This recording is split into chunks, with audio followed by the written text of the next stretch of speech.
everybody. Welcome to Shadow at Night. This is Monday, April the 7th, 2025. On the show tonight, very special guest who had a very special day today. We're going to get into that in just a second. Don't forget to like and share. Get this out to as many people as you possibly can. The Shadow at Night live stream, as always, is brought to you by CanadaNanoSilver.com. Is amazing. It has several natural health benefits, and it's been used for hundreds of years for health and healing. That's the main reason they made silverware from silver. But seriously, this nano silver from Silverceuticals is the best and safest silver you can find. There are hundreds of studies and reports on it. I've read some of the studies myself, and it's mind-blowing. One of the things that sets Silverceuticals apart is that it washes out of your body in 24 hours. No silver buildup and no turning blue. And it won't even harm the good bacteria your body needs. It's so effective, they can use very small concentrations of silver, like 10 and 32 parts per million, and still outperform other silvers that have up to 3,000 parts per million. It's safer and more effective at the same time. It is an incredibly small particle that is small enough to work through your body, but big enough not to fall out of suspension. They infuse it into almost all of their products. It works in facial serums, toothpaste, gels, and even gummies that work to help your immune system. CanadaNanoSilver.com. Check out all the amazing products online. If you want to get a hold of Kevin and Anna, you can hit the contact tab on the website, or you can just call them right here. Look, 204-808-9292. They're on the road right now, though, after a fairly successful weekend this past weekend at the Calgary Women's Show at Stampede Park. They're off this weekend to the Yorkton Spring Expo, Friday, Saturday, and Sunday, noon to 7 on Friday, 10 to 7 on Saturday, and then 10 to 4 on Sunday. Canada Nano Silver will be presenting 25 Nano Silver products at booth number 9. For more information, again, it's CanadaNanoSilver.com. That is the website to hit. Hello, Isabella in Kingston, Ontario. How are you doing tonight? Mark is watching tonight. Mike in Edmonton says a huge rally for Pierre Poilievre happening in Edmonton. They had to get a bigger building, apparently. Hello, Shelley. Hello, Larry, watching from somewhere in the 51st state. Hello, Tony on X in Calgary. Joy is watching in Glenboro. Carla, hello in Calgary. Jeannie's watching in Calgary. A lot of Calgary tonight on Facebook and X. And who is watching on Rumble? It's Fart Knockin' Pooh Head in New Brunswick. Hello, Bulch in Calgary, Dyson in Winnipeg, Linda Jack in Calgary, retired nurse, 1958, watching in Crazy, Ontario, and Egbert Schlepnik is watching in Richer, Manitoba. I want to thank you guys all for being here. Don't forget, like and share. Get this out to as many people as you possibly can. Look at this story that came out this morning. Actually, our friend Dave Freedom messaged me about this morning, and then I found the link, and I thought, wow, this is great. What are the repercussions of this? Is this one of these cases that is going to move the needle across the country for many, many other people? And Dave said, absolutely, this is critical. What a huge victory this morning. The Justice Centre for Constitutional Freedoms is pleased that the Ontario Court of Appeal has accepted former Ontario MPP Randy Hillier's appeal and overturned a lower court ruling that had dismissed his charter challenge to Ontario's lockdown regulations. These regulations were in effect during the 2021 COVID lockdowns. The decision was released by the Ontario Court of Appeal this morning. I wonder how Randy feels about that. I'm sure he's very excited. I guess what we can do is ask him ourselves. Randy Hillier joins the show in 30 seconds.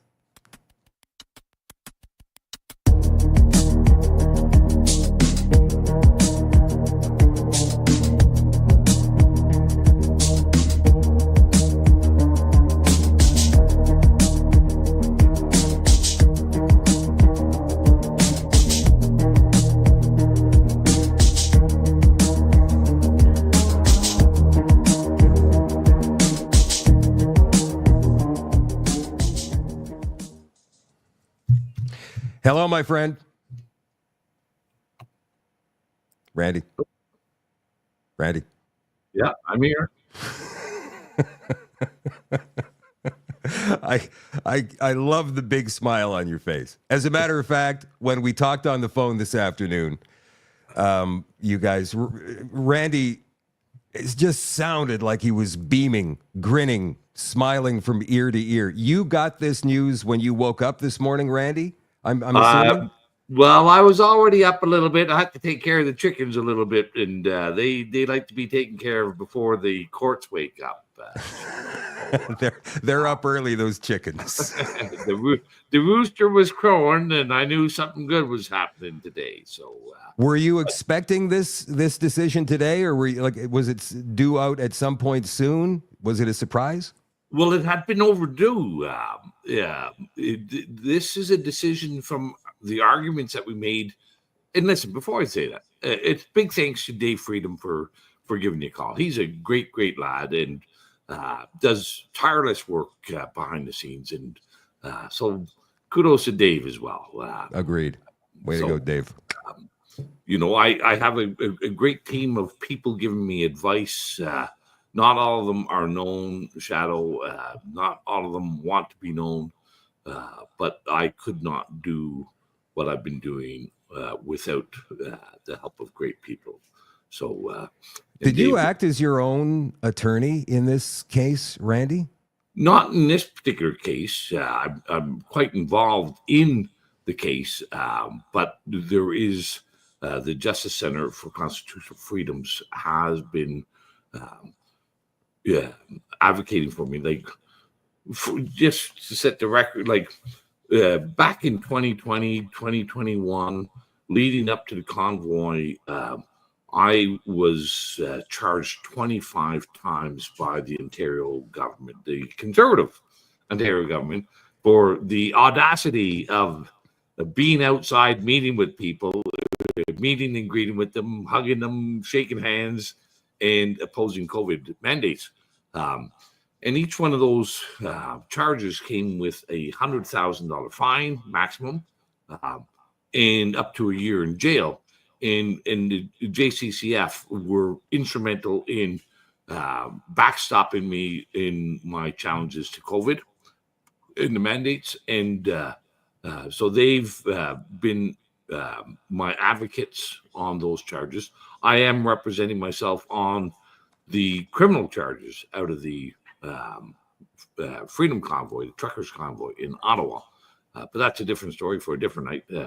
Tonight, I'm on top of the world because the JCCF and their powerful arguments and advocacy has resulted in the very first victory, constitutional victory in our courts in Canada over the COVID mandates and lockdowns. So, can you take us through this, Randy? I mean, from the beginning, because this, there have been, as you point out, other constitutional challenges that have failed, which shocks me considering the fact that the Charter of Rights and Freedoms, in times of trouble, that's why it's there. And, I think we talked before about Section 1 having to be completely removed from the Charter for the Charter to mean anything at all. But the Oakes test comes into play here. So many other different variables in the arguments that you guys were making. And then you got defeated in a lower court in Ontario. And then, the appeals court says, oh, no. Or was it the appeals court that got overturned by the Supreme Court? You see, go ahead. Okay. So in this case, let's go. So I had 25 charges. The Crowns in 20 of those jurisdictions eventually came to their senses and withdrew or stayed the charges. But there was 5 remaining who would not budge. They wanted their pound of flesh from me, Shadow. And I was not going to budge. I was not going to plead out. I was not going to, it was withdraw or piss off. Okay. So that was my whole intention back in November 2020, when I was first charged, was I wanted to get this in the courts and have a court rule on the constitutionality of this. We finally had the matter heard in 2023 in the Ontario Superior Court. So it's not a low court; it was a superior court. And Justice Callahan, who I might add was a longtime lawyer for one of the largest legal firms in Ontario, who whose firm profited greatly during COVID, but was named to the bench, heard my first case, and he dismissed it and said, "There's no merit here."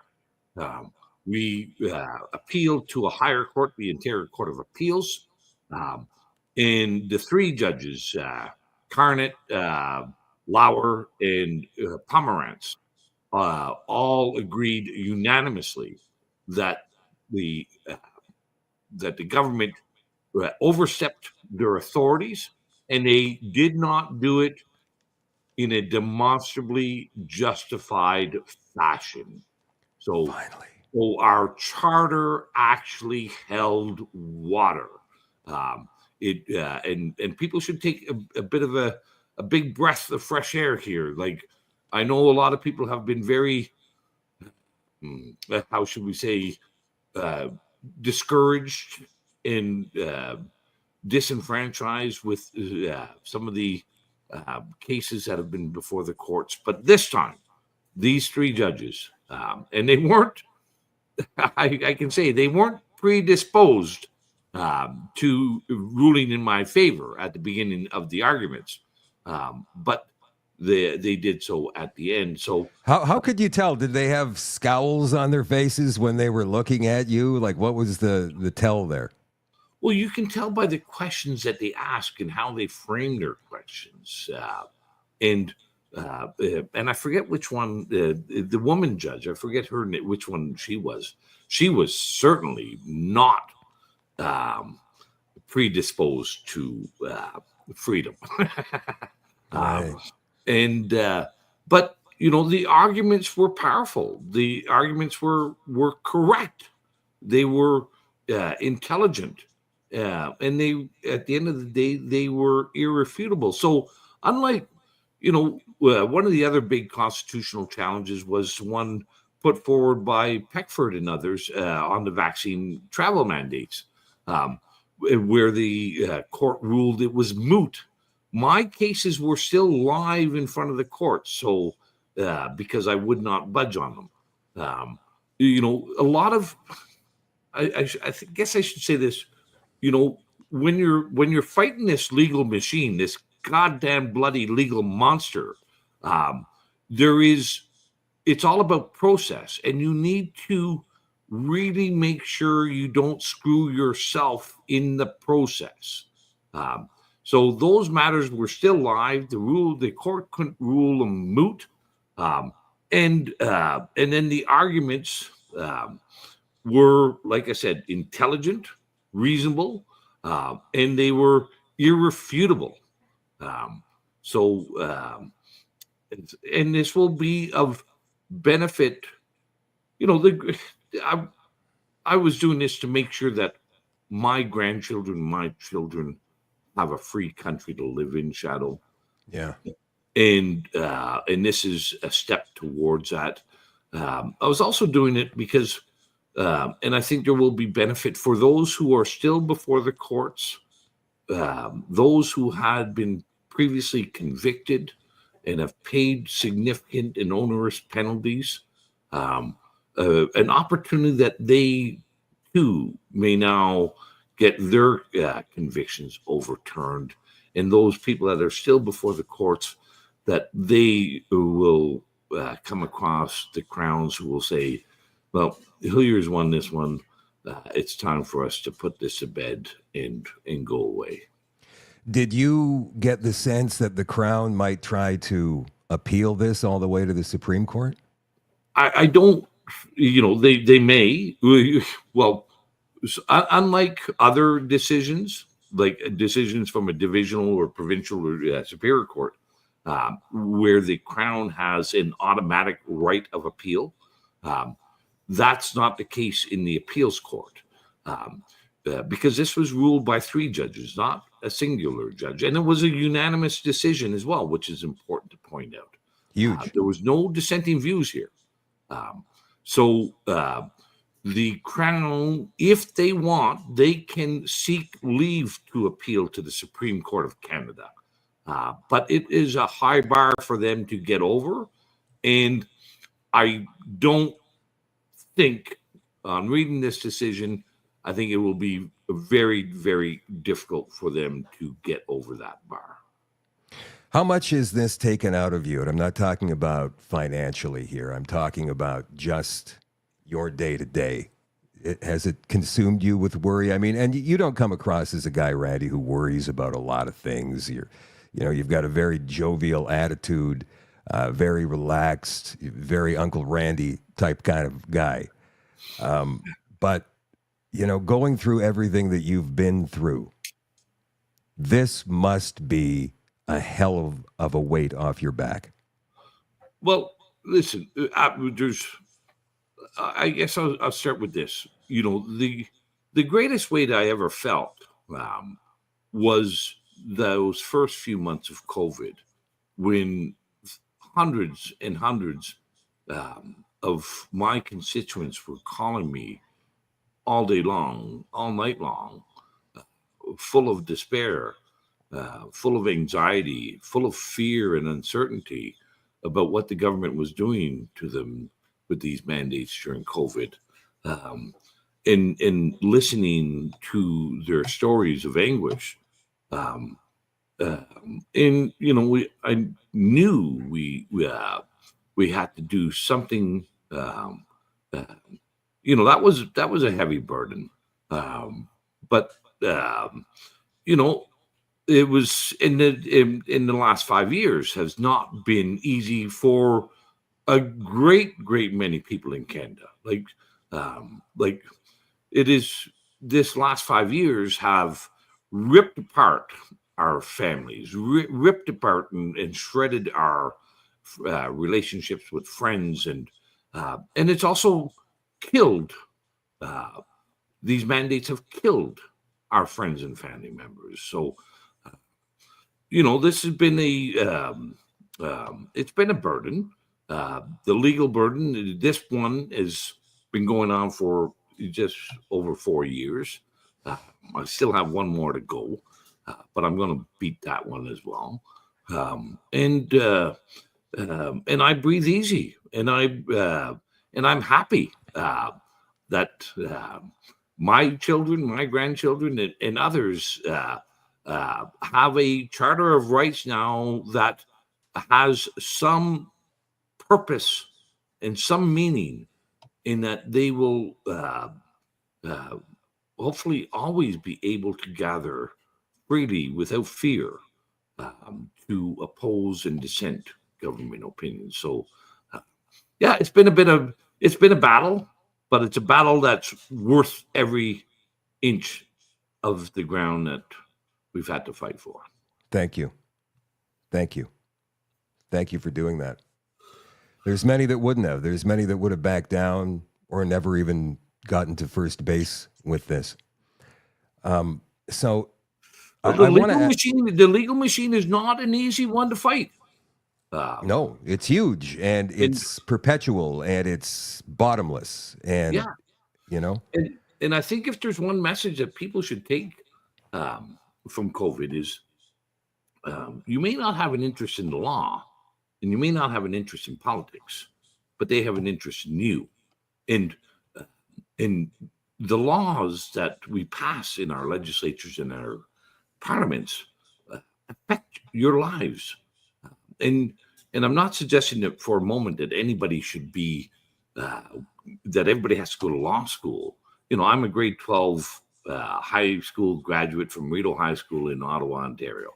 I'm an electrician by trade. You can learn what is necessary and what is important to defend yourself in our courts, and you better, because it's this machine is still going. We haven't been able to take it down to the size that it should be. Interesting that they don't teach the Charter of Rights and Freedoms in high school, because they maybe don't want us to know them. Well, they teach you what's important, like the bloody goddamn rainbow agenda, and that the world's going to end because of you driving a car that uses gas and all kinds of other bullshit. People need to wake up and say, what is really important, and you better become knowledgeable about what is really important, because it's gonna hurt you if you don't have the knowledge to fight back. I want to go back and look at this from the other side of things. Had you gotten that ruling this morning that said you had lost, what would that have meant? Before we get to the good stuff, let's talk about, because this could have gone the other way, I'm sure. Yeah. When we talk about precedent here. Yeah, so it was I prayed last night. I got word that the decision was coming out last night. And although I was had been full of confidence for the last 7 months, because that's how long the decision has taken to get, it was I prayed last night that because the alternative for me would be fighting not only the 9 criminal charges in the criminal courts, but I'd also be now fighting 5 more battles in different courts: a court in Cornwall, Ontario, the court in Brockville, in Perth, in Belleville, and Peterborough, and That's crazy. and it is, I'll give you an example. I just filed a motion with the Court of Appeal today to discontinue the Crown's action against me on the 9 criminal charges. That motion will be heard in May, and it'll probably take 2 hours, maybe 3 hours to hear that motion. But I spent the entire last week putting that motion together. And I took a lot of other time before that. So, that 2 hours in court on May 6th, for me, somebody else who's more skillful at this could do it much faster, I'm sure. But for me, it took an entire week. So for me to fight on all these multiple fronts would have been Impossible. I would have done it, but I would not have been able to do it well. Wow. And it's a lot to ask. So this obviously sets a precedent now. And we talked on the phone this afternoon about what the remedy is when it's been found by the courts that the province or the government, federal, provincial, whatever, has in fact infringed the Charter of Rights and Freedoms. What's the remedy? What's to be done about it? Aside from making motions to drop all of the other ridiculous cases, it sets a precedent, obviously. Are other people in Ontario now going to be able to use the ruling that you got here in their own defense? Well, we'll see where we end up. And I don't want to, jump. What's that old? Jump the gun. You don't want to jump the gun. I'm not going to jump the gun or jump the shark or whatever jumping it is. But the Crown is likely to try to put. So the judges are faced with this. The law is unconstitutional. What do we do about it? How do we fix this unconstitutional law? And basically, there's 2 versions of that fix, that remedy. One is you strike the law down, and period. It's just zero. It's gone, as if it never existed. The other part is to what's called read into the law. So I suspect this is what the Crown will attempt. They will read in that the law would be valid if instead of a complete prohibition on peaceful gatherings, well, maybe we should have made it 10, or maybe we should have said 20 or 50 or 100. They'll come up with some BS arbitrary number pulling out of where. But this is not based in science, and that's the other thing. That's what John Carpe was saying today when the JCCF released this. I mean, none of this was based in science, whether it was 50 people, 2 people, 15 people, 100 people, right? I mean, Manitoba came up with ridiculous regulations that said 300 people. Yeah. What? So yesterday it was 5 people, and today it's 300 people. Can you explain why? Yeah. No, and we've seen the hearings in the U.S. Congress and the USA Congressional Final Report on the COVID pandemic has said none of it was based in science. That whether we go the PCR test was hocus pocus, the social distancing was hocus pocus, the mask wearing was hocus pocus, the vaccines were neither safe nor effective, and they did cause significant injuries. The lockdowns were injurious and harmful. They've gone a little bit farther than the Alberta Health Service, the Alberta government's COVID-19 pandemic, but they've come up with similar findings that the COVID-19 vaccine should not be mandated, should not be administered, and that the lockdowns were harmful, that the COVID and the social distancing and the mask, and that was all hocus pocus nonsense. And we knew that, Shadow. I knew that, and I know that the government knew that in April and May of 2020. Now, we only recently found that out. So when you're arguing a case like this that goes back to, 2022 or 2021 even? These cases today that were dealt with were from 2021. Okay, so we're going 4 years. So 4 years. Yeah. So the courts could say, and this is why I'm a little bit befuddled here, because when the judges come out and say, well, there was absolutely no reason to suspend that right of the Charter of Rights and Freedoms, the freedom of gathering. I've heard judges rule against that in the past based upon the fact that there was this major pandemic going on, and at the time, they say, we didn't know how deadly it was, how it spread, blah, blah, blah, all of those BS arguments that we've heard for years now. But in this case, they didn't say that, and that befuddles me a little bit. Well, because it was a complete prohibition. There was no minimal impairment to the impugning the charter right. This was a complete and absolute prohibition. But also, and this comes up in my next case, the Crown Prosecution Manual puts an obligation on the Crown Prosecutor to always be objectively evaluating the merits of the prosecution.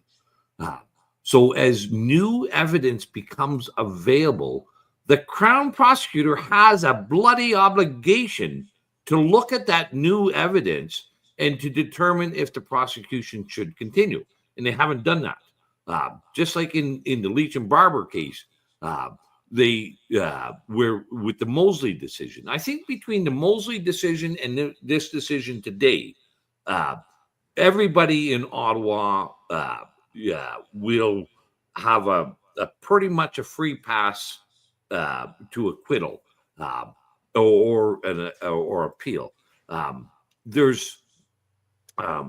Because the Crown does have that obligation, that duty, and this is one of the things that has somewhat annoyed me over the last 4 years.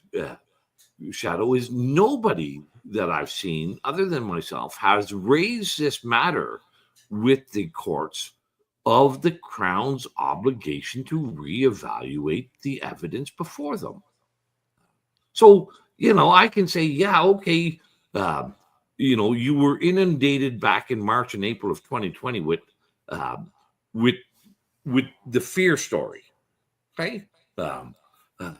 and you may have acted irrationally or based on that high degree of pseudoscience that was presented as science. But, as time went on, the evidence was overwhelming and beyond a reasonable doubt that all these mandates were indeed harmful in killing people. Yep. And I think, I have to, I was very fortunate that I got good legal assistance from the JCCF in this on this case.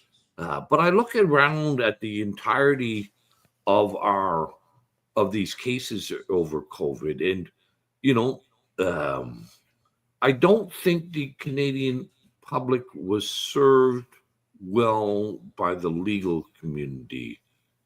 That many in the legal community had forgotten their own obligations and that all these Crown prosecutors, they have rules that govern them as well.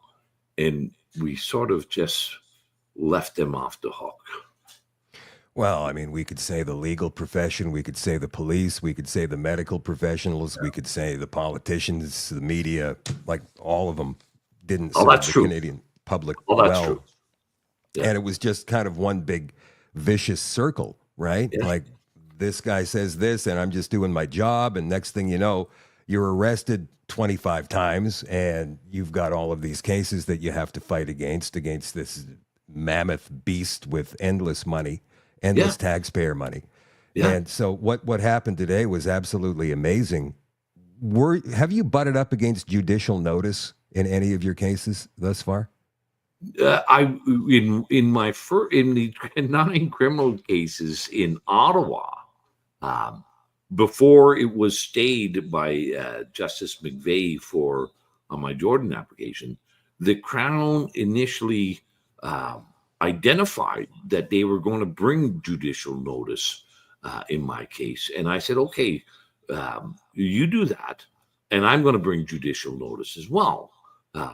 And I prepared an entire document for the court to consider as my request for judicial notice, and that was to recognize that in December of 2021, before the truckers' convoy, the government of Canada recognized that there had already been 300 deaths from the vaccine dose.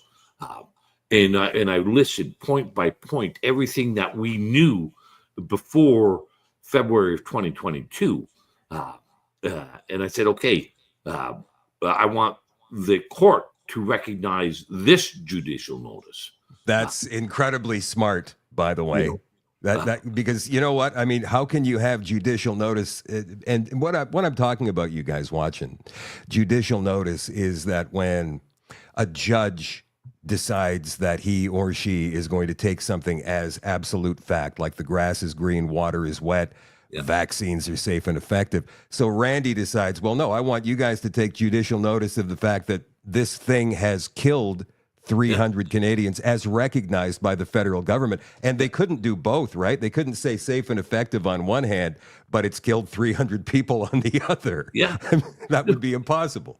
And there was a whole raft of these things. So that's, that was the numbers from July. Like, it was published in December, but that was numbers from July of 2021, only just a few months after the release of the vaccine. But I also put in the stuff about the requirement in the Pfizer document that Canada must incorporate a vaccine injury support program before they would supply the vaccine to Canada. So there was a whole host of relevant and important facts. And I said, Crown, I am not going to accept your deference, your judicial notice, unless you're going to accept mine. Otherwise, we're going to bloody well argue it out. Which is what should have happened the whole time, because when judicial notice is taken, you can bring in experts and they will not be listened to. As a matter of fact, those witnesses may even be dismissed. While we're talking about this, Randy, I want to throw this 22-second video up from today. This is Donald Trump from today. Watch this. This is funny. So I want to thank him, one of the great people, one of the great businessmen. Thank you, Albert. Thank you. Thank you very much. Thank you very much. I want to congratulate our newly Donald Trump introducing the chairman of Pfizer to an event and not receiving the greatest welcome or recognition. Like, what is the matter with that guy? Why doesn't he just say, you know what, I made a mistake? Well, Jado, because people don't understand the complexities of political life. And it's, and I can just share this, like I was, I know not Donald Trump, and, I was a low-level backbench MPP in the Ontario legislature, okay? Like, I was far removed from, the premier's office or the prime minister's office, let alone the White House. But you have, as a backbench MPP, you are faced with, and your party is faced with thousands of competing and conflicting interests at your doorstep all the day long. Okay. Are you talking about lobbyists here, or just like average run-of-the-mill people with complaints? Lobbyists or people who, and wealthy individuals who are able to move, motivate, mobilize money and votes. Okay. And, I'm not trying to make an excuse here. I'm just trying to explain the circumstances, what elected people find themselves in. And it's a bit of a dance. If you don't want to get too many people pissed off at you all at once, especially when an election is coming. Because these people can take you down and take you out. So there in politics, there is I don't like it. I'm not suggesting for a moment that I like this system. I'm just saying what it is.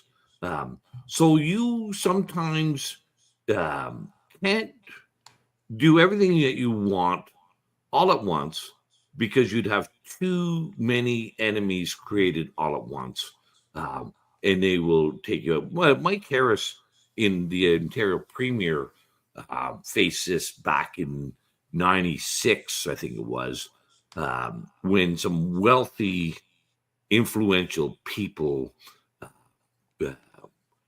who were, bleeding heart, bloody liberal environmentalists got on their high horse about the spring bear hunt, and they were going to attack certain writings that Mike Harris had and his ministers had, and they were credible.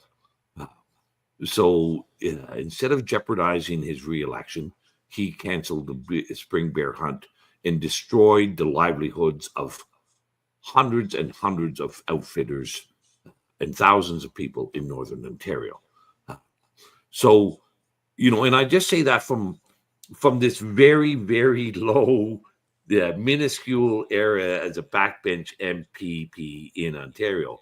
I can't imagine the conflicts and competing interests that Trump is juggling and negotiating between the foreign policy, which is far more important in the States than it is here, as well as all the domestic organizations.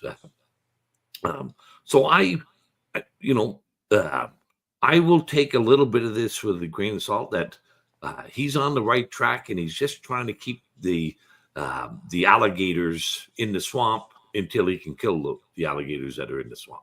That's interesting. That's interesting. What about, and let's, you know what, let's move a little bit to this current election campaign that's going on. You and I had a bit of a disagreement on X a couple of weeks ago, but it was all in good fun. And guys, let me just say this to you, that before the show began tonight, Randy and I talked about this, and I was so happy that we can sit down and have a rational conversation with opposing points of view and come out at the end of it and say, well, you know what? We agree to disagree here, but it doesn't mean that you're a bad guy, you know? And it doesn't mean that I'm a bad guy. It just means that we don't agree on what's going on. I think it's more like this. We don't agree on who's right, but we can agree to be civil, professional, courteous. Yeah. And I can understand that, you know, not everybody is right. Right. And so can I.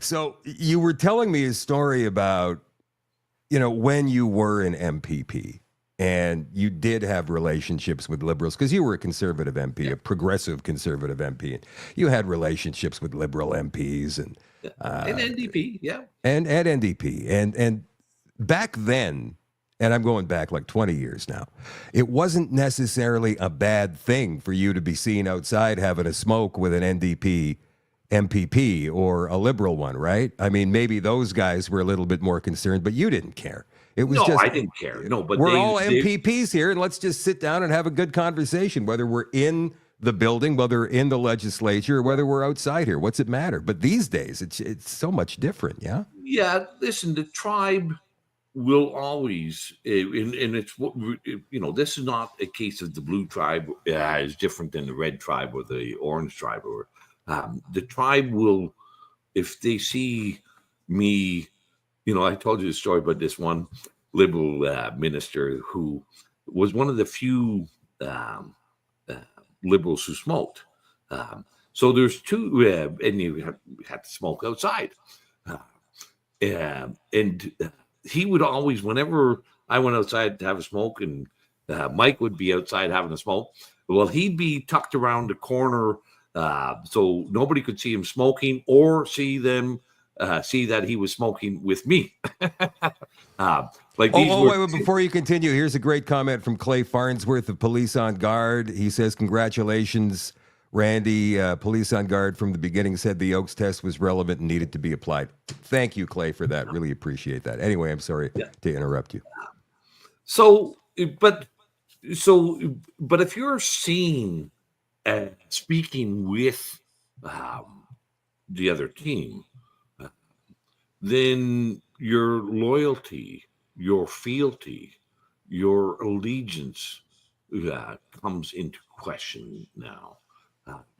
And there's nothing more important to a political tribe than unending and undying fealty to the leader. Like, so, you know, and as I said to you,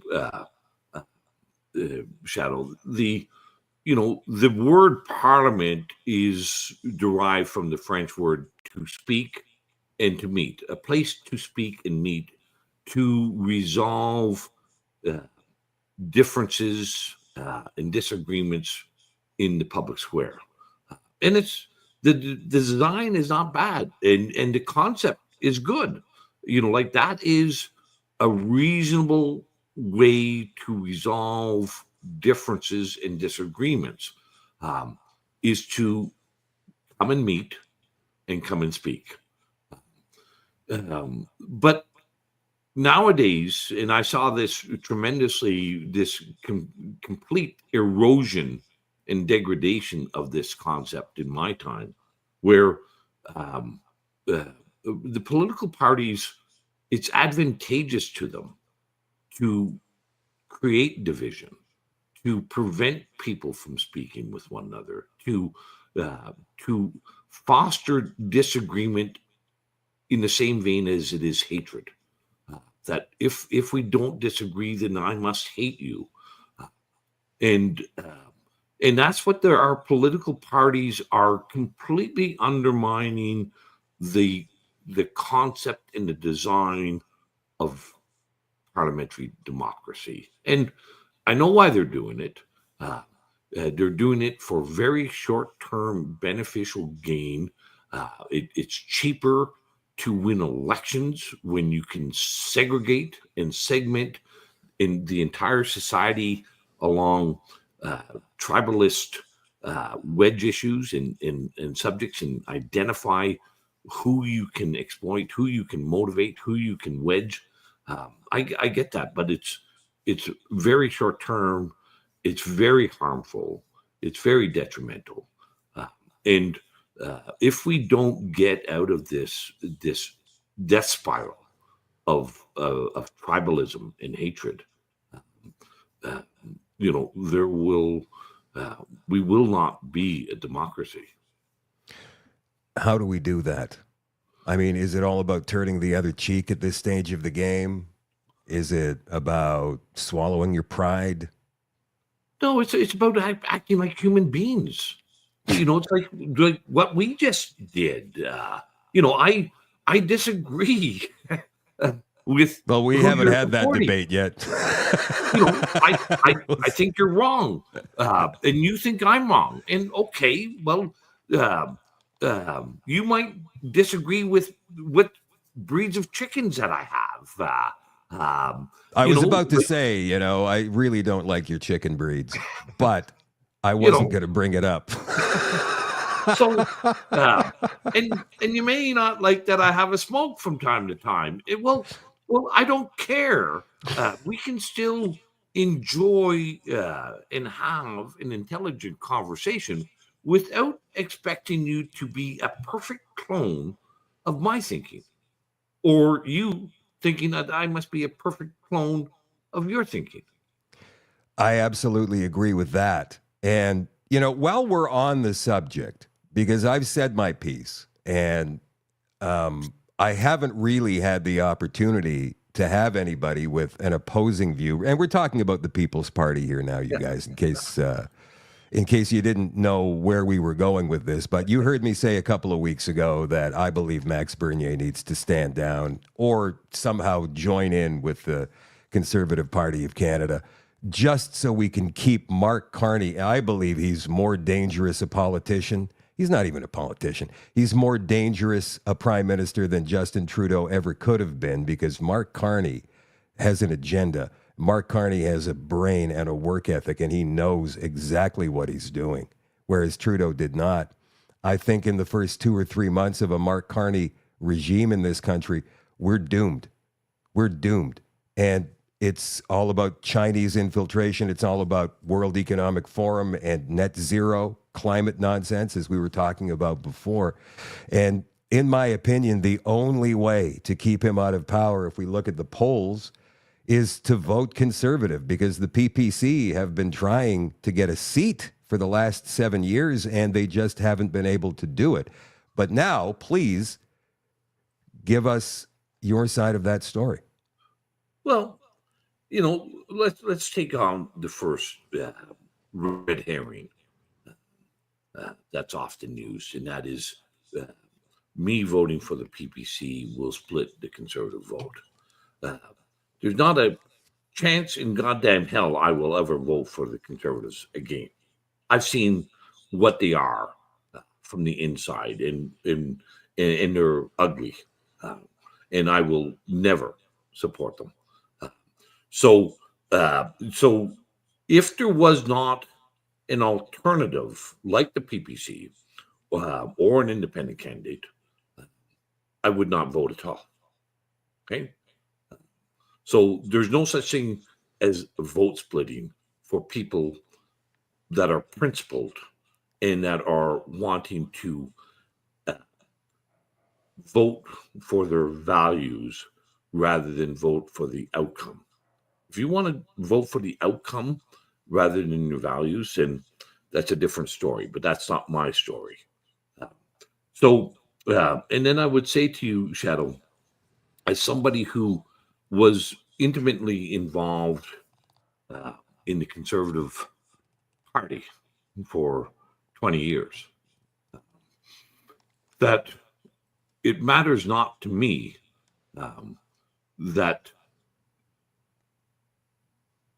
the wealthiest people in Canada, people like David Thompson, Lord Thompson of Fleet, or Galen Weston, or Wallace McCain, or Pierre Desmarais, who control both parties. It matters not to me if David Thompson's Red Party or his Blue Party get elected, okay? Because I know, and I appreciate not everybody has my experience, and not everybody believes me. So, but I know that those parties only serve the wealthiest and the globalists in our country. And that's why I will never support either of them.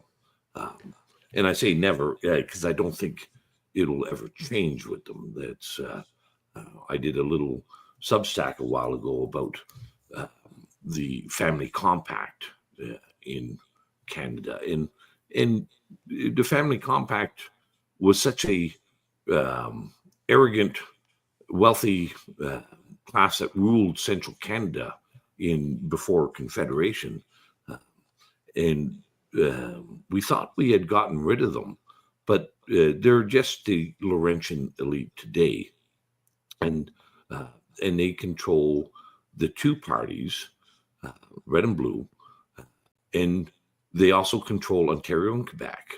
And that's why our western provinces and our eastern provinces have always been subservient to the dysfunctional design of our confederation, that the West will always bow to Ontario and Quebec as the Maritimes, and they will always be at an economic disadvantage to Ontario and Quebec. Do you believe that if the Liberals win this election, then independence fever is going to grip Alberta and maybe even Saskatchewan? I suspect that's going to be the case regardless. And I'm not opposed to it, Shadow. What would happen to the rest of the country, though? I mean, if we take out Alberta's contribution economically. Well, listen, it's a fundamental human right. It was first pronounced at the Atlantic Charter with FDR and Churchill of the right of self-determination. As free and independent human beings, we have the right of self-determination. That is so if Alberta, if the people of Alberta believe that they can be more successful, more prosperous, enjoy greater liberty and enjoyment of life in some fashion other than Confederation, go for it. And we should not be trying to hold them back. What we should be doing is saying, how can we make our Confederation better so that your pursuit of happiness and liberty and success and prosperity is more certain to be had within Confederation. But we have been in a state of constitutional paralysis in our country since the Meech and Charlottetown Accords. We are so deathly afraid of improving upon ourselves or even being self-reflective or critical of ourselves that we have acted in a way that has been very injurious. So I think if Carney, under Carney and Pierre, because in my view, they have there's very little daylight difference between them, Shadow. I think this fraudulent trade war that they want to get into with Trump is going to amplify the problems in our country. It's going to amplify the economic hardship of the people in our country. And I can tell you, Donald Trump is not going to allow a hostile globalist nation on his northern border. Something is going to change. The only question in my mind is how fast does that change take, and how much pain are we going to endure before the change comes about? You know, it's interesting you say Mark Carney said last week, 2 weeks ago, he backpedaled on this a little bit, that the relationship, the old relationship between the U.S. and Canada is over. He was dramatic pause. It's over. And I thought, how dare you, an unelected bureaucrat, to even suggest something like that when you haven't even spoken with the president of the United States. But what do you think? I'm going to have to leave you for a bit, but give me 2 minutes, put on some nice music, and I'll be back in 2 minutes. You got to go take a leak? Yeah. Okay. We'll wait for you.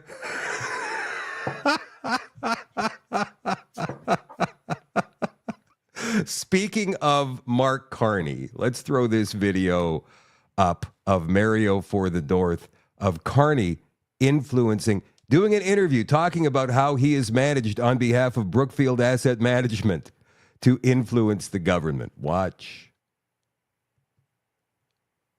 Okay, watch now. If funding, which is now increasingly available, or capital, which is now increasingly available, is the second step and policy is the first, does that mean that you may be seeing a path back to the public sector? Well, I do spend some time advising on what, pro bono, but advising on the types of policies that are going to have maximum impacts for investors. So I'll give you an example, which is one of the issues. It's not the biggest issue. It's like 2% of global emissions. You wouldn't know it from the headlines, but 2% of global emissions is for air travel, emissions from air travel. Now, so the question is, are we going to have green, sustainable aviation fuel? What's happened in the UK, the EU, is they've said to major airlines, look, if you're flying in and out of Heathrow or wherever, you have to have 10% of your load has to be sustainable aviation fuel by, I think it's 2030. Consequence of that policy has been to convert some entrepreneurs in Texas, in this case, a company called Infineon, to become economic, because all of a sudden American Airlines, British Airways need to buy that fuel. They'll pay a green premium. You've got an offtake, that's high credit quality. And so in that case, we Brookfield put $1 billion to work there. And, it's a fantastic opportunity. The point being, without the policy, the policy has to drive it and drive things down. So, I'm dodging your question. I know, I know you're. Look at the time. I look at the time, 20 minutes left. I always knew it. I just didn't know there was actually evidence of him actually saying that. Let me summarize it for you this way. He's been using his position within the government to drive policy that maximizes returns on investment for shareholders. His insider approach, even though he said he's an outsider of the Liberal Party, he's been driving economic policies and just in general, policies in general, in order for him to make the best investments for Brookfield, to make him more money. This is why it's important for us to have known what went into his blind trust, which he refused to tell us, even though he has at least, at minimum, over $6 million worth of stock options in Brookfield. Crooked AF, Mark Carney. Aside from his zealotry about climate change, net zero, he's crooked. And this is influence peddling. The man, based upon that interview alone should be up on charges. I want to ask Randy what he thinks, because he said it, that Donald Trump will not allow a hostile globalist government on his doorstep. What he thinks that Trump might do about that. Never mind the tariffs. I mean, Pierre Poilievre was asked by a reporter the other day if he would prepare, as prime minister, Canadian forces for a war with the United States, which is laughable. I mean, first of all, they're a nuclear power. We're not. Secondly, their troops and equipment outnumber us greatly, probably by troops, I'm going to say 20-1, and that's without reserves. And equipment, forget about it. Forget about it. They are far superior. You can find it yourself online. Just go look it up. So Polyev keenly dodged that question. My response would have been something like, are you freaking kidding me right now? Like, you think that we could hold our own in a war against the United States? For how long do you think we could manage that? 2 hours? 15 minutes? What do you think? Randy is back, but he's just lighting up a dart right now. So we're going to throw this up on the screen. The legal discussion continues. Justice Center for Constitutional Freedom says the prorogation challenge is not over yet. Federal court's dismissal is being appealed, and we'll get to that story in just a little bit. Welcome back, Randy. Welcome back. I hope you feel better. I do indeed. You know what? When we're done, you got to go look at the comments, man. There's some classics in there. Well, you never know what's going to happen on a live stream, Shadow. So you just live grin and bear TV it and enjoy the night. Live TV is kind of crazy like that, but I told you should go before we started. So, what do you think that Trump's options are? I mean, yeah, he's got the tariffs going right now, but he's got the tariffs against everybody. You said before the restroom break that Donald Trump is not going to allow a hostile, your words, and I agree, a hostile globalist / Chinese controlled government on his doorstep. What could he do? And I've heard people musing about possibly putting blockades around the entire continent using U.S. naval power. I don't think there'll be. Listen, there's no need for any military action. No, I know that sounds extreme when I say that. But and I'm not trying to be hyperbolic. I mean, I've just heard that mentioned. Yeah, it seems crazy to me. So listen, I would. Most people don't understand that there is. Most people want to be fair. To understand our own domestic politics takes a level of and significant degree of interest and effort to understand our domestic politics. That most people are unable or unwilling to put that amount of time and effort in to understand it. To understand the geopolitical situation in the world is much, much more complex, much more difficult to understand, and takes even more time to just even get a handle on it. And this is why this lack of knowledge and awareness allows our political parties to come up with dumbass, stupid slogans to get people to think in very simple terms about complex geopolitical problems.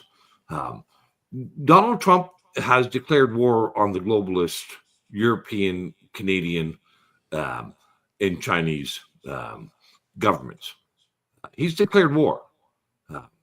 The tariffs are just one of the weapons that he's using. His realignment with Russia should speak volumes to people. Russia is also very much a nationalist, anti-globalist country with a homogenous or fairly homogenous demographic. Borders and tariffs are important to Trump.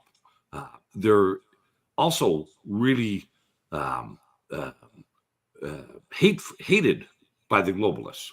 The globalists want no borders between. They want the free movement of people and their goods and services between countries, and make the nation state irrelevant, and to make the nation state's identity irrelevant.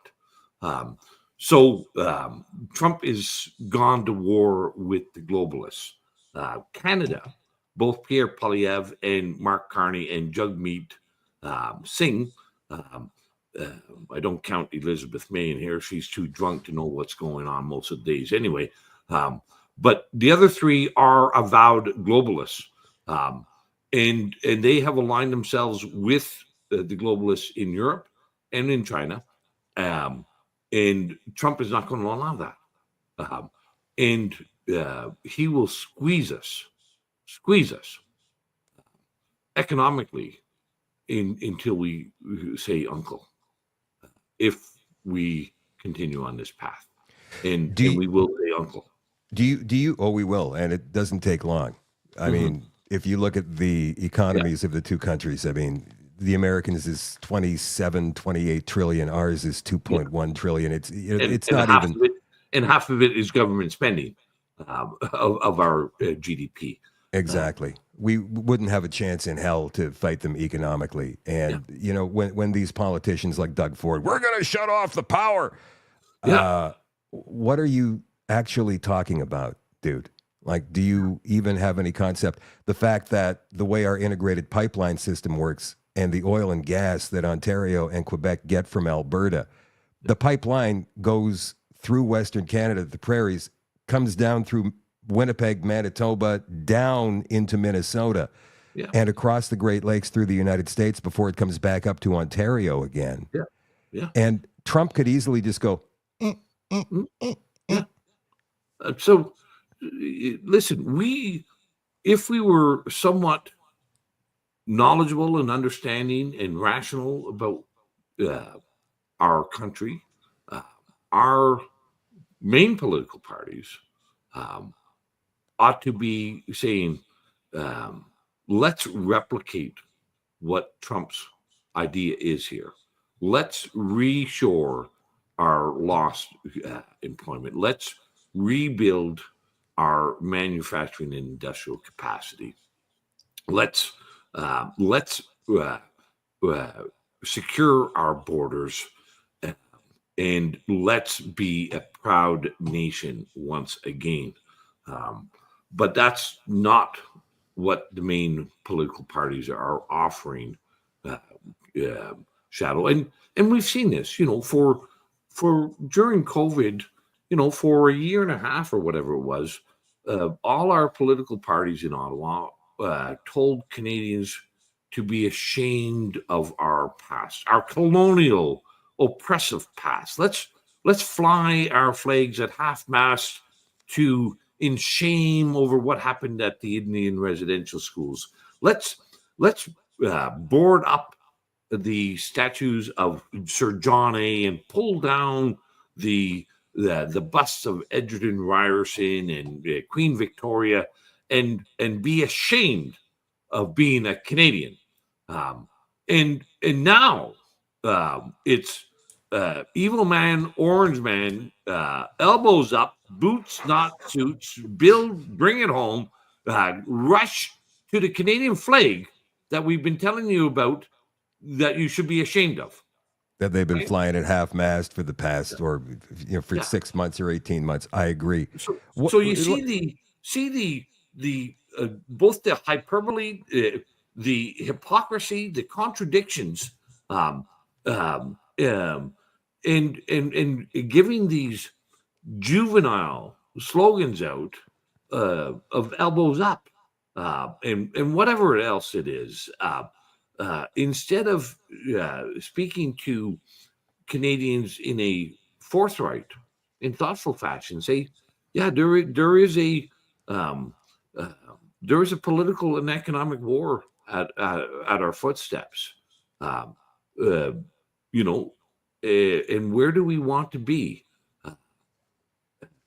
and our actions will have significant consequences,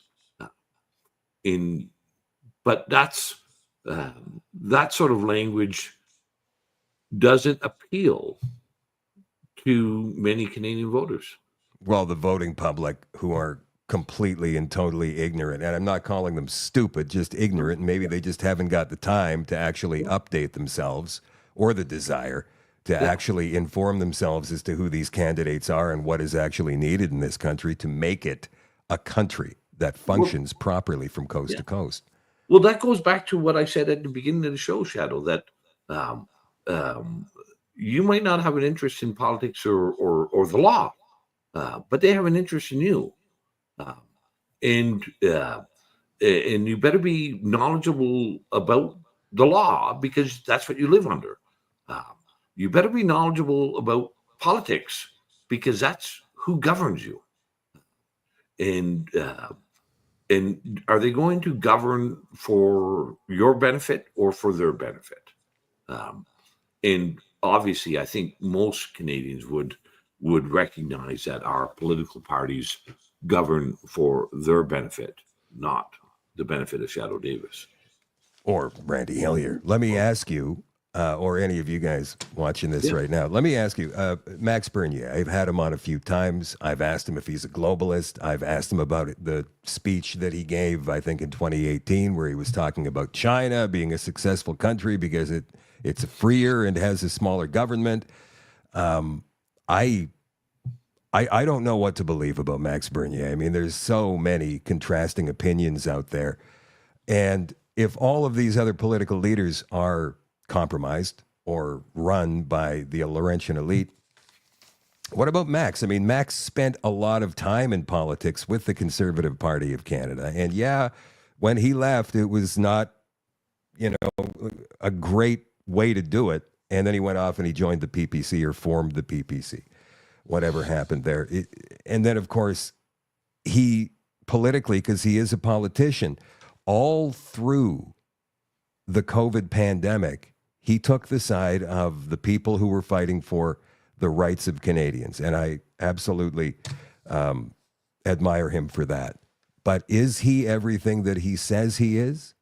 Because he does have a history. He's been to Davos. He has spoken with people from the World Economic Forum. And I just want your opinion on this. Well, I don't know if anybody's everything that they say they are, first off. But I judge people far more by their actions and by their words. And I would also say, just in my own experience, Shadow, I was what I thought was fairly well-informed, fairly astute, when I entered into elected office. But it took me many years, and it was very incremental. It was very, and very happenstance and accidental, I would say, in many aspects, that I learned the sophistication of the corruption and the sophistication of the manipulation. And I would say, not that I'm, a genius or not that there's anything special. Much of it was accidental, how I came to learn how corrupt our governments are.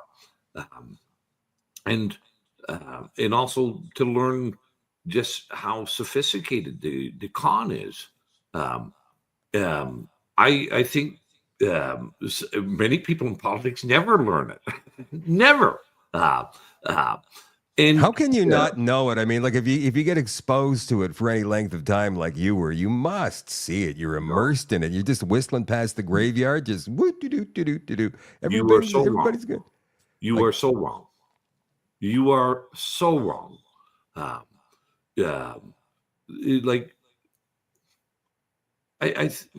I'll share this story, and this is one of the accidents that happened in my career that allowed me to see things in a different light.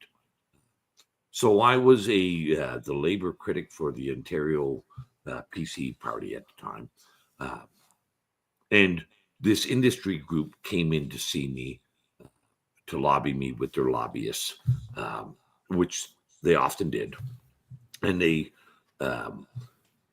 asked me to advance a piece of legislation for that industry's benefit, for that group within that industry, for their benefit, that would give them a protected market, give them exclusivity on that industry, and to act sort of like the College of Physicians and Surgeons, the ability to license, the ability to punish, the ability to take away the licenses, the ability to set codes of conduct for that industry. And I said no.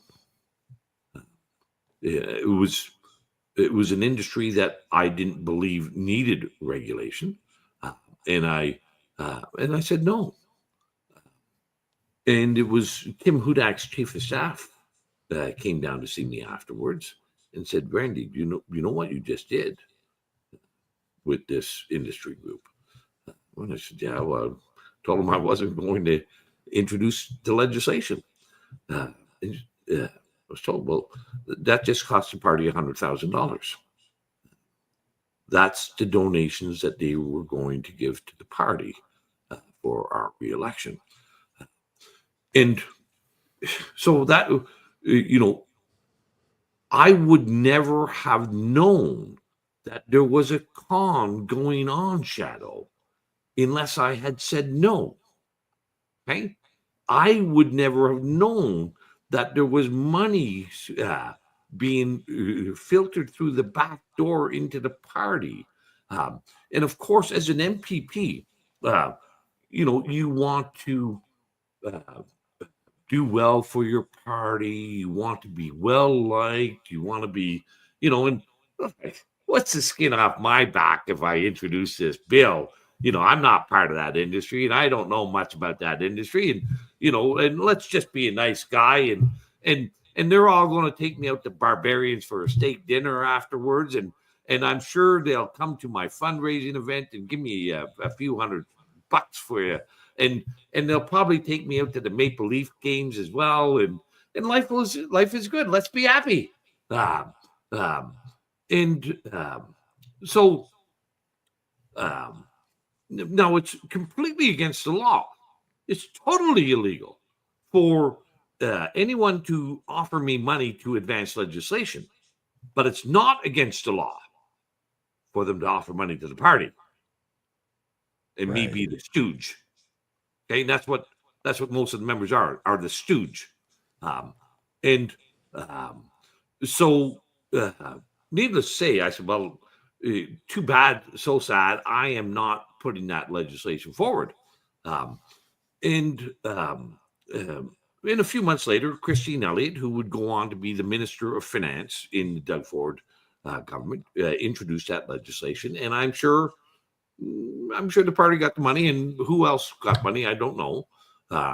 But the fences were mended because I broke the fence. But it was all by accident that I learned that. So, and there was many accidents, but through those accidents, I began to understand how the system actually worked. And I began to keeping my eye open to what people were actually doing. Some people think that this big blackmail bribery scam going on. No, it's just straight up sophisticated corruption. There's no what about the Chinese interference and the Chinese manipulation that we've been hearing so much about? I mean, Sam Cooper of the Bureau has been doing a great job exposing that. And, he mentions a lot of MPs, but he's also mentioning MLAs, MPPs. He's mentioning city councilors, town councilors, even. The infiltration goes that deep. He talks about the RCMP, some of them being compromised, the courts being compromised. Yeah, I had a bunch of people in my caucus that were clear, straight up Chinese agents. How does that even happen? Like, are they approached by somebody from China or a representative of a part of the Chinese Communist Party? That's only the tip of the iceberg, Shadow. The real corruption is the collaboration between our political parties and the wealthy corporate benefactors and owners of our political parties, and their cooperation, their collaboration, their collusion with the Chinese government. Like, I don't know if you saw the parliamentary testimony by the former CSIS Asia desk, Michel Junot-Katsua. Yeah. He's come out and said every government since the 1980s has known of the Chinese involvement in our government. Okay, and of course it's because they're part of it. The Project Sidewinder documents from 1997 bear this out in the written form as well, of how when CSIS and the RCMP enumerated the great many political figures and Canadian corporate, wealthy Canadian corporate interests were colluding with the Chinese government state-owned enterprises to undermine Canadian sovereignty, but to line their pockets. We've seen this with, when Ontario granted casino licenses in 1991, I think it was, after Bob Rae, the NDP socialist premier of the province, went to a trip to China and came back with Chinese investors that created casinos, and he created the laws to create the casinos in Ontario. The China Business Council was chock full of former conservative and liberal ministers and wealthy Canadians and Chinese. This is, to call it interference is absolutely a bullshit. We have a full-on collaborative government with the communist Chinese government through our corporate ownerships of our political parties. Now, you see, that's what I think Trump knows Well, about Canada. Yeah. And that's that. Go ahead. Sam Cooper has exposed all this as well. Look at what happened. The TD Bank which is a Canadian-owned bank headquartered in Toronto, Ontario, right? They get convicted in the United States of facilitating the drug cartels and the money laundering in the United States. Did the Ontario Crown Attorney go after the TD Bank in Canada, where it's headquartered? No. Did they attempt to investigate or prosecute? Because the American courts, the TD Bank was convicted of facilitating the money laundering and the drug running from Canada into the States, but we did nothing. They'll prosecute me. They'll prosecute Tamara Leach. They'll prosecute Chris Barber. They won't prosecute the TD Bank. And the same thing with the HSBC Bank when they were caught by FinTrack involved in money laundering and mortgage fraud. No, Sam Cooper's done a marvelous job. But Canadians are, a day late and a dollar short here. We've known this since at least 1997 in a written format. We've known it earlier than that, according to Michel Junot-Katsua. And that's why when Trump said, close up your borders, fix up your immigration, and stop the drugs, or there's going to be tariffs. That's what he meant, isn't it? That's like, get rid of the Chinese gangs. Is it the government, the Chinese government, Randy, do you think? Or is it the Chinese triads that we've heard so much about controlling the ports? Or are they working together, the Chinese gangs in the Communist Party, which wouldn't surprise me? What are your thoughts? They're all the same. They're one and the same. Yeah. people are going to maybe be upset with what I say. It's um, uh, our political parties and our corporate interests and our organized crime are one and the same. Here, it's not just China. Like, we're as dirty. We may we may not be as ruthless, but we're just as dirty. What's the solution? What's the remedy? Well, I think Trump is bringing the remedy. The tariffs?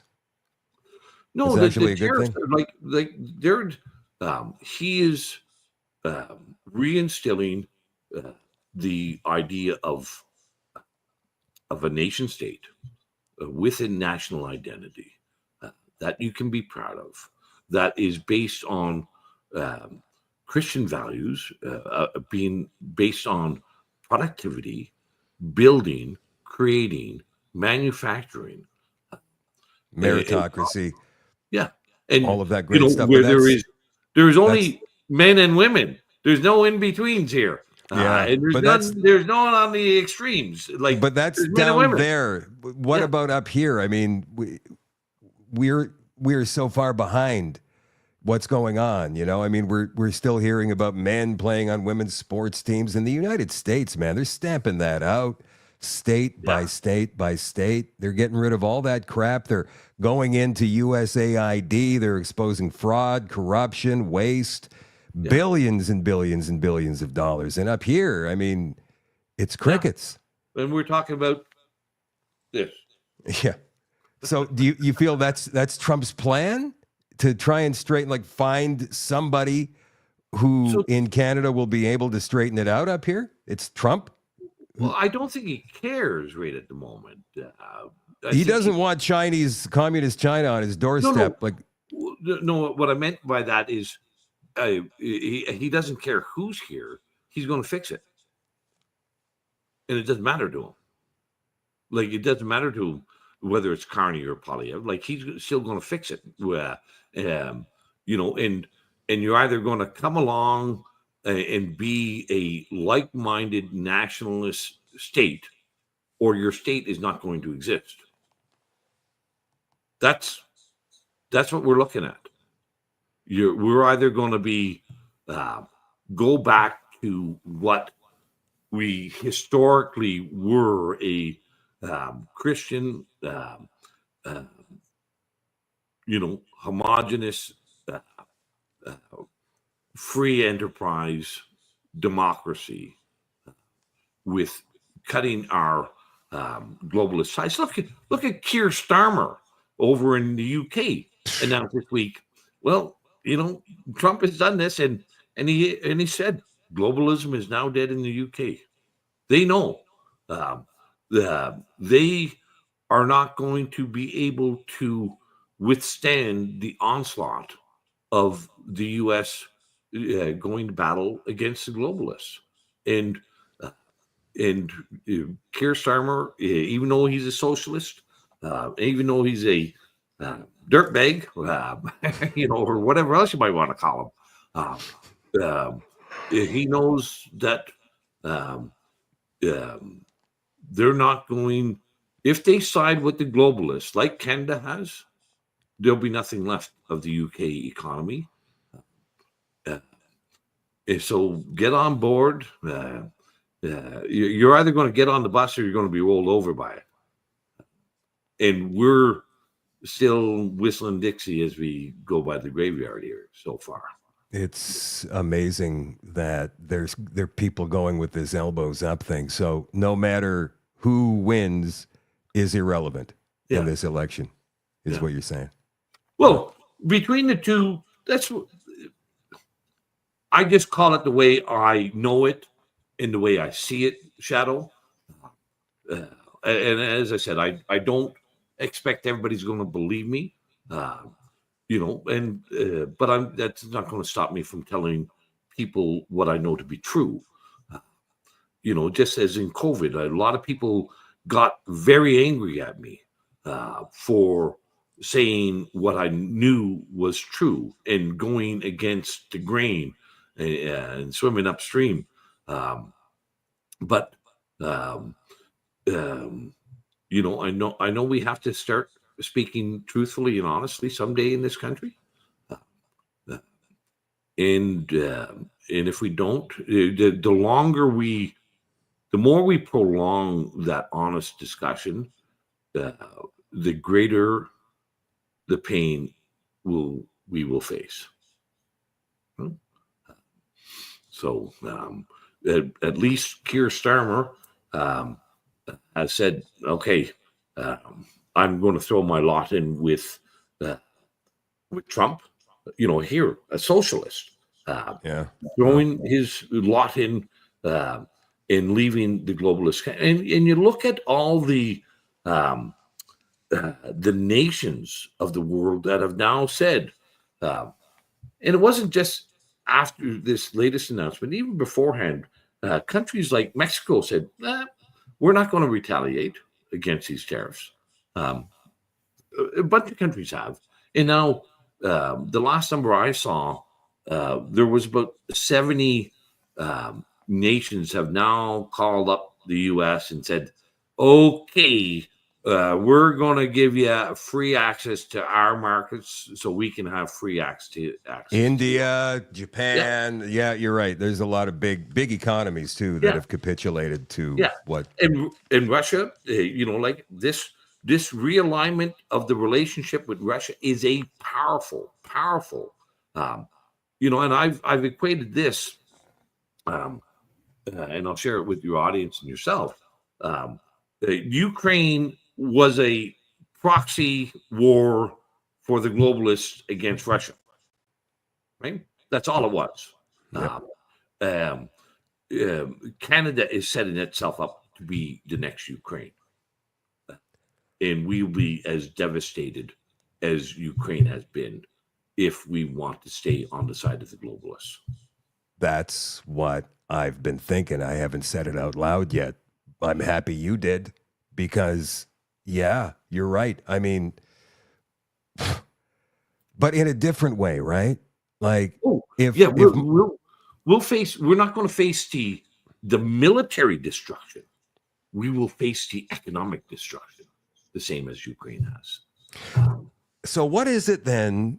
I mean, and this is a question that I ask everybody, and I think I may have even asked you this before, but how far are Canadians willing to be pushed before they start pushing back in some meaningful way? I had lunch with Tamara Leach today. Full disclosure, she was coming back through Canada to go home after the ridiculous trial. And so we sat down and we talked, and I said this, not Tamara, and we both put our phones away because we thought CSIS might have some interest in what we were saying to each other. But I said that there's going to need to be another convoy. Tamara didn't say anything about this, by the way, just so everybody knows. I said it, and I said it's going to have to be bigger, way bigger.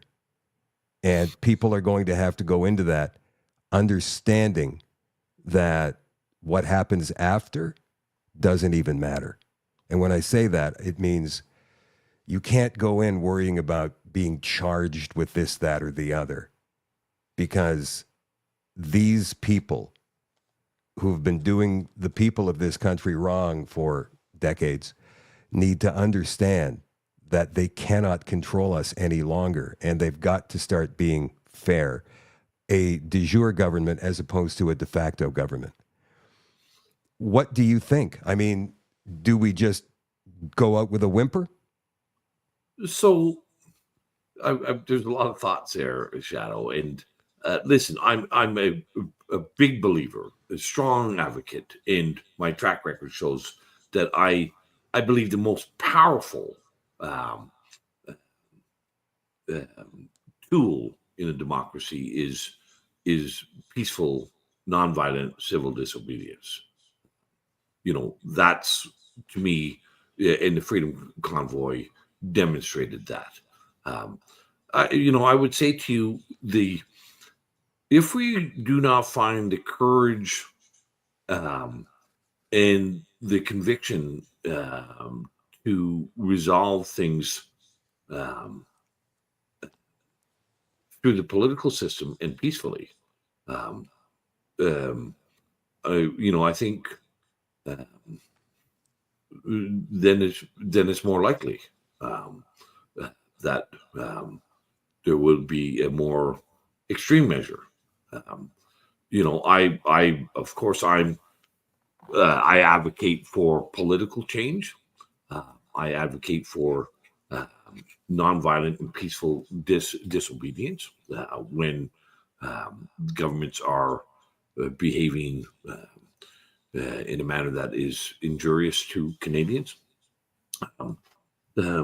But Canadians, I hope one day Canadians will find it valuable and important to be engaged, knowledgeable, and participate in our democracy more than once for a couple minutes every 4 years. Randy, you are a man of great knowledge, wisdom, and gentle good humor, and I always enjoy you on this show. And we got to do this more often because these discussions, here we are 97 minutes into this show, and I feel like I could go for another, I don't know, hour and a half, but I got to go take a leak. Yeah. You're not as old as I am. Anyway, listen, it's been a pleasure. Love the conversation and discussion, Shadow. Yeah.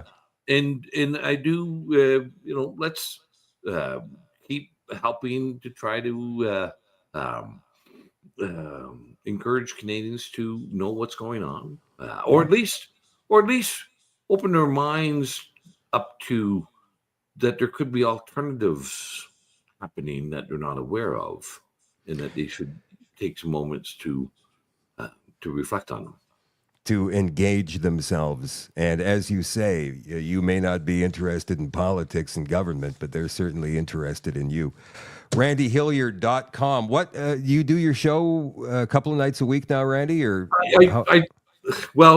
I've been doing it mostly once a week. My Canada User's Guide and Owner's Manual show, and with my Substack, Randy Hillier, Substack.com.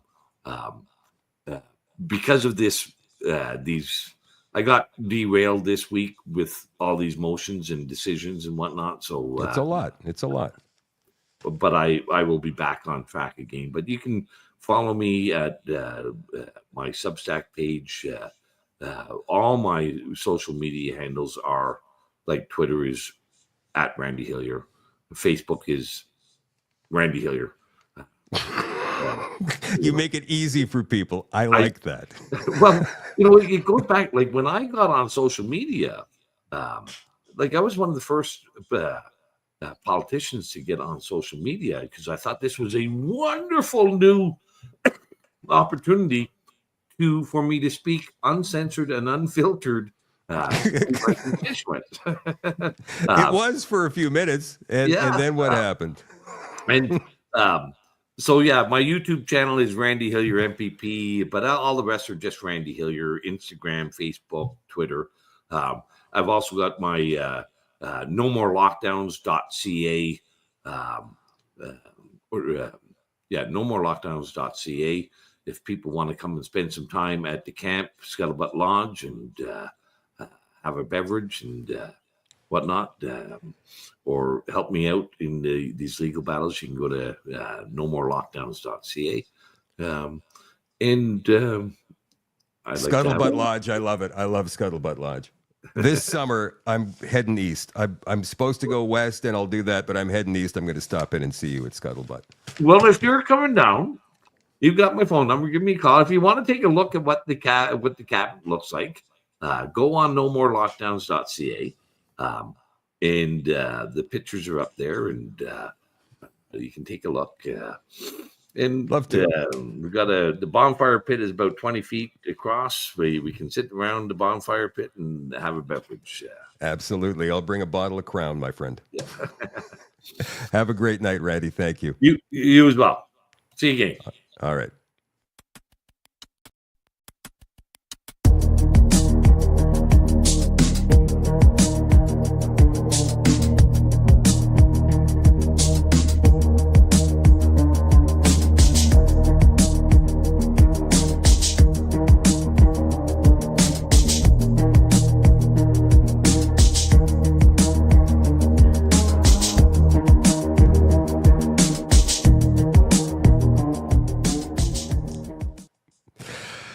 What a great guy and a great guest. Randy Hillier, thank you so much for joining the show. Thank you guys for being here. I still have a few more things. If you're interested, we could go through them rather quickly here.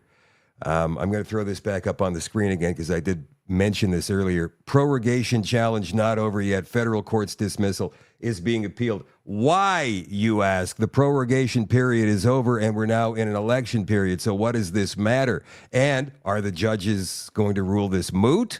Well, not according to the JCCF. They've announced that the dismissal of the historic challenge to Trudeau's decision to prorogue is being appealed. The appeal was submitted for filing with the Federal Court of Appeal on April the 5th, Saturday. Former Prime Minister Trudeau announced his decision to advise Governor General blah, blah, blah. In their January 7th challenge to that decision, applicants David McKinnon and Eris Lavranos argued that Trudeau's reasons for proroguing Parliament for 11 weeks were unreasonable. We know all about that.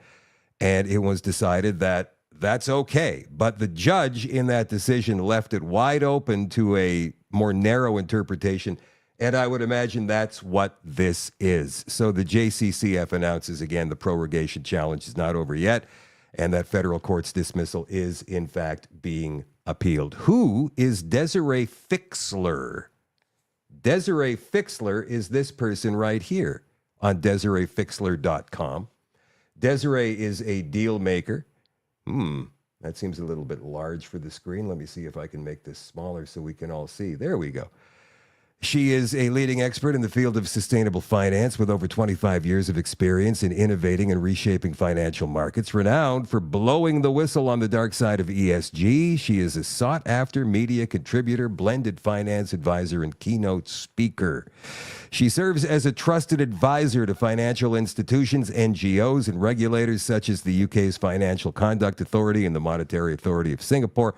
Along with her guest lectures at Cambridge University, she is at the forefront of global efforts to drive greater transparency, practicality, and impact in the practice of sustainable and development finance. Why do I bring her up? Well, here's her Twitter.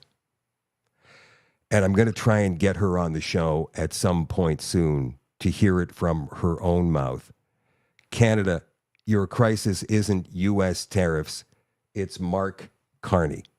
He's lying. He'll never grow your economy. Carney is a managerial elitist pushing the Davos agenda, net zero, CBDC, central bank digital currencies, DEI, diversity, equity, inclusion, and many other strangleholds on growth and freedom. I know because I was one of them. I traveled in Carney's WEF circles for years. These folks don't care about ordinary people. They're only driven by autocratic power and money. Free your country from this authoritarian heist, unleash drilling, restore meritocracy, and take back your prosperity. Dump him.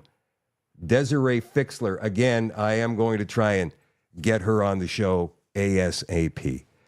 From the Bureau, speaking of Sam Cooper, Beijing Intelligence Operation promotes Prime Minister Carney's strength against U.S. to sway Chinese-Canadian voters. Election Monitor says they came out this morning with a press conference and said exactly that.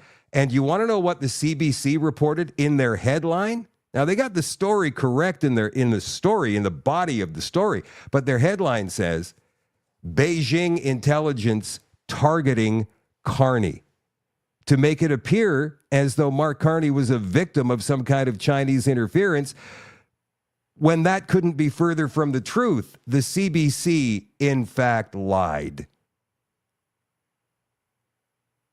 Mark Carney is being pushed over the Chinese social network WeChat in Canada as the only person to vote for.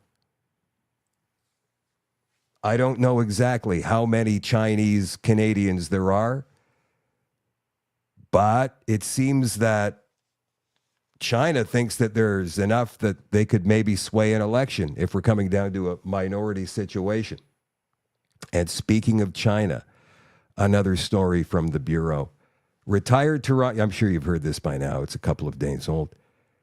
Retired Toronto Police Deputy Chief Peter Yoon, who joined the board last year of a Chinese international school in Markham, flagged in testimony on foreign interference in a neighboring riding in 2019, has been named the new Liberal candidate in Markham-Unionville. He replaces Paul Chang, who resigned last week amid an RCMP review into controversial remarks suggesting a conservative opponent could be handed to Chinese authorities because he's wanted over there, and the price tag on his head was 1 million won. Okay, you know what we're going to do? This is the extension tonight, you guys. This is the extension tonight. We're going to get into part 4 of Europa, the last battle. Sorry, part 4.2 of Europa, the final battle tomorrow night on the show, but it's already 9:46. And this part, for all of you all accessors who are watching right now, I'm sorry, this part 4.2 is too long. We would be going until 11 o'clock tonight. So this is essentially the extension of the show. I didn't realize, and I should have, that the conversation with Randy was going to go so long. But here we are. So I want to throw this video up for you guys. I'm not sure if you've heard about For My Canada yet. Let me see if I can find this video here real fast. Yeah, here it is. Fatine, what's her name? Fatine Grasecci is the host of this video. And she's speaking on behalf of formycanada.com. And that's the number 4, formycanada.com. And listen to what she has to say here.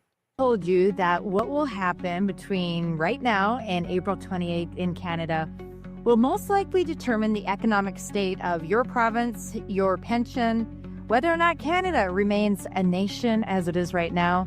Please stick with me for the next few minutes so that I can unpack this and explain exactly what I'm getting at.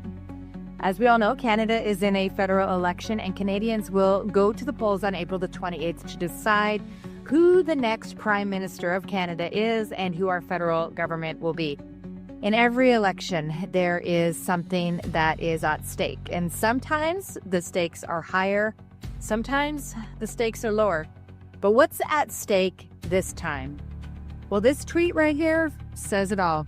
On March 20th, 2025, Alberta Premier Danielle Smith explained that she had just met with Prime Minister Mark Carney, and in that meeting, she provided a specific list of demands that the next Prime Minister of Canada, regardless of who that is, must address within the first 6 months of their term in order to avoid an unprecedented national unity crisis. Translation: Alberta is likely closer to separation than at any point in our national history, or at least very close to pursuing sovereignty, very similar to what Quebec accomplished in 2006. In a moment, I'm going to explain clearly why this could deal a devastating economic blow to the rest of Canada. And that blow could send almost every other province into escalated economic hardship. So please stick with me. But first, let's look at exactly where things currently stand politically in this federal election. To get a majority government in Parliament, a party needs to win a minimum of 170 seats all across Canada. On January 5th, when Justin Trudeau was still Canada's Prime Minister, the Conservative Party of Canada, at that point, if an election was called, would win a supermajority with 236 seats, followed by the Bloc with 45, the Liberals with 35 seats, the NDP with 25, and the Green with 2 seats at that time. Well, fast forward to March 23rd, 2025, with Mark Carney now leading the Liberal Party of Canada. There had been a 100-seat shift. The Liberals surged to a projected 178 seats. That's a majority Liberal government. The Conservatives dropped to 131 seats. This very well could be the most dramatic political shift in a 2 to 3 month period in Canadian history. The most recent poll shows the Liberals at 190 seats and the Conservatives at 125. Do you notice something right here? There's a clear political divide starting at the border of Saskatchewan and Manitoba. You can literally draw a political dividing line down the center of our nation right now. What's eye-opening is that this is also the line of division when it comes to equalization payments federally. Check out this chart. It shows equalization payments for 2024-25. Every Canadian east of this line benefits from these payments. Everyone in the west, well, they don't. New Brunswick, for example, received nearly $3 billion in equalization payments in the 2024-2025 budget. And that's nearly 1/4 of New Brunswick's entire provincial budget during that time. The same can be said for many eastern provinces. According to the Fraser Institute, in 2022 alone, Alberta contributed $14.2 billion more to federal revenues than it received in federal transfer payments. In other words, Alberta is a major contributor, not a recipient. And this despite the fact that, as Premier Smith alluded to in her tweet, federal policies have actively targeted and harmed Alberta's economy. Perhaps the greatest tragedy in all of this is that many of us in the East have no idea about what I have just mapped out. But Albertans know, and they are at a breaking point after nearly a decade of feeling economically abused. To bottom line this, many in Alberta just can't and won't take it anymore. If Canadians elect yet another federal government that refuses to respect Alberta, like a spouse in an abusive marriage, Alberta will likely move swiftly towards sovereignty in order to protect itself and its children, taking its strong economy with it. And here's one more critical point. Look at this. This is a graph of the Canada Pension Plan. See who pays and see who receives. Alberta pays $53.6 billion, which helps fund the pensions of Canadians in nearly every other eastern province, with, of course, the exception of Quebec, which, as a sovereign nation since 2006 within Canada, manages its own pension plan. If Alberta moves towards sovereignty, as Quebec did in 2006, it will no longer contribute to the CPP, and this could very well throw Eastern Canada into economic hardship. The question is, do we care? Of course we do. And that means that we must elect a government with a proven track record of respecting Albertans. The divide is abundantly clear, and our national unity and national economy is truly at stake. This is one of the most consequential elections in our history, and the campaign is already flying by.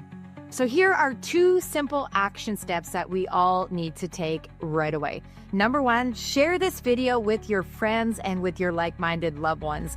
Ask them to watch it all the way through. Too much is at stake for the information that I shared in this video to evade the awareness of Canadians and remain hidden. Okay, Fatine, that's good enough. We've got your information. Thank you very much for sharing that. And I certainly hope that you guys find that and share that on X. Fatine, hang on a minute.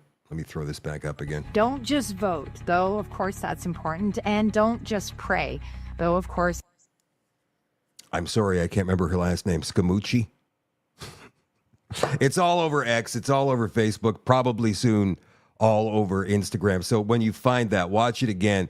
Find the source of the video. Share it on your social media. People need to understand it. Now, she may be proceeding there from a false assumption. Will Alberta separate? There is talk of Alberta separating. We had Jeff Rath on, who's one of the board of directors of the Alberta Prosperity Project, just about a week and a half ago, and he says momentum is building. I was talking to others in Alberta the last couple of days. They say, yeah, man, momentum is building. It's getting to fever pitch, especially if Mark Carney wins and the Liberals get a fourth term as the federal government. So would Alberta vote for independence? I'm not even going to say separation at this stage of the game. I'll say independence. All right, let's look at the voting numbers from the last election, UCP versus NDP. And never mind the Liberal Party or any other political parties. This was a two-horse race in Alberta last time. And the percentage was, for the UCP, 52.63% of the people who voted in this election voted for the UCP, whereas 44.05% of the people who voted for the NDP. That's, the numbers are 928,000 to 777,000. So, could Alberta depend on every single person who voted for the UCP to vote for Alberta independence? I would say no. Could they vote or count on any votes from people who voted NDP to vote for independence? I would say definitely not. Right now, it's at 37% support for Alberta independence. There are many people who suggest that Alberta is dominated still by rural Alberta in terms of voting as opposed to the cities. That's not true. That's wrong. Alberta's population is almost 5 million, so let's call it 5 million. Of the 5 million people who live in Alberta, 1.6 million of them live in Calgary, 1.5 million of them live in Edmonton. And these are rough numbers. You guys can go ahead and check them for yourselves. But that means 3 million, 3.1 million people just in the two big cities in Alberta alone. That is 3/5 of the population of Alberta. They will make the decision. Is it possible? Sure. Is it likely? I don't know. Chris Scott did a great thing at the Whistle Stop Cafe last week in Mirror. He was selling gas for 80 cents a liter, and he was lined up all the way down the highways. Mirror's 500 people, and he sold out in a couple of hours. And why did he do that? Because he says, in an independent Alberta, gas will cost this much. It's not going to be $1.35, $1.40. It's going to be 80 cents, maybe even cheaper, because Alberta will be a prosperous nation. Remember what Faytine said in that clip. Alberta contributes $14 billion yearly, more than they receive from the federal government. Why on earth would they want to keep doing this? That makes no sense. What the Alberta independence people are going to need is a fantastic marketing campaign with a dumb slogan to get it to happen. But I'll tell you what, if Alberta does gain independence, and I'm thinking about moving there anyway, I'll be there in a heartbeat. Because right now, Canada is a crap show, a shit show. It's bad. And if Eastern Canada doesn't get it and they keep voting Liberal, what's the point anymore? Okay, one thing I want to show you guys before we wrap it up tonight, and I found this to be rather interesting and chilling at the same time. You know that soccer/football is a big thing over in Europe. It's a big thing in England. It's a big thing all through Germany and France and whatnot, the World Cup and all of that. So let me throw this up on the screen for you here. From Tribuna.com. German side, Kaiserslautern's fans debut surreal Devils tifo from pentagram sign. Whew. This I found to be a bit disturbing. You can see the pictures there. And it's true, the team, their nickname is the Red Devils, even though it's Kaiserslautern's FC football club, but their nickname is the Red Devils, which is why their supporters opted to bring this kind of symbol out. So I'm going to show you guys what this looks like on video here. This was captured on video. I could see maybe a little devil costume, guy in a devil costume running around the stadium going, yeah, we're the Devils. That's one thing. But this brings it to a whole other level. Now, this takes a while. This is about a 5-minute video. We don't have to watch the whole thing, but I want you to see what happens here. So keep your eyes on it.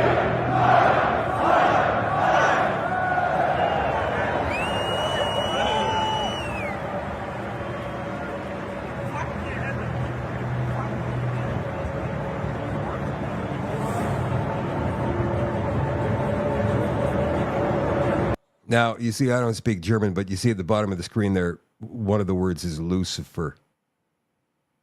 Right. So there's that pentagram, which is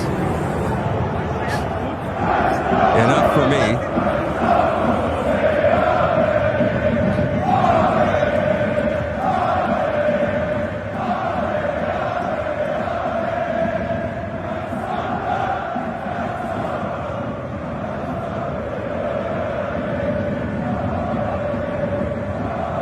Sorry, Latin, not German.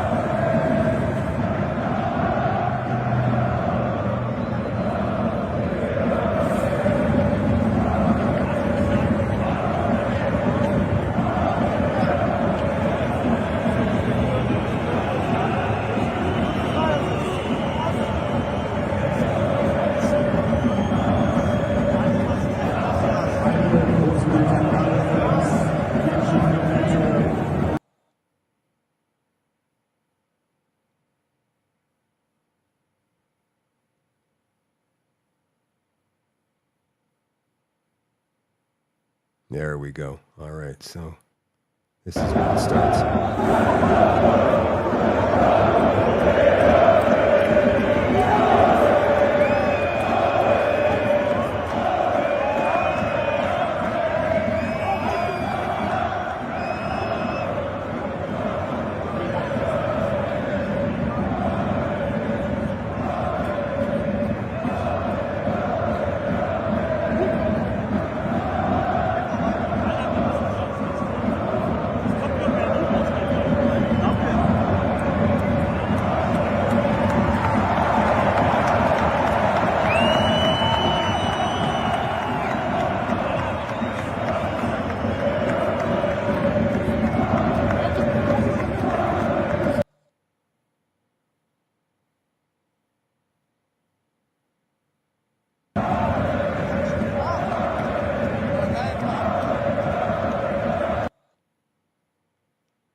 Now, is it just me, or is there anybody else out there who finds that disturbing?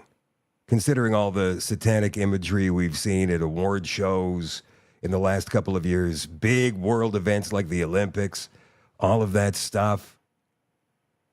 What the hell are they? I said hell. What the hell are they trying to do here anyway? Like, that may as well be one big, huge satanic worship session. I mean, that's graphic, man. And it's big time. It's huge. It probably costs lots of money to do something like that, and they want to do it with the devil?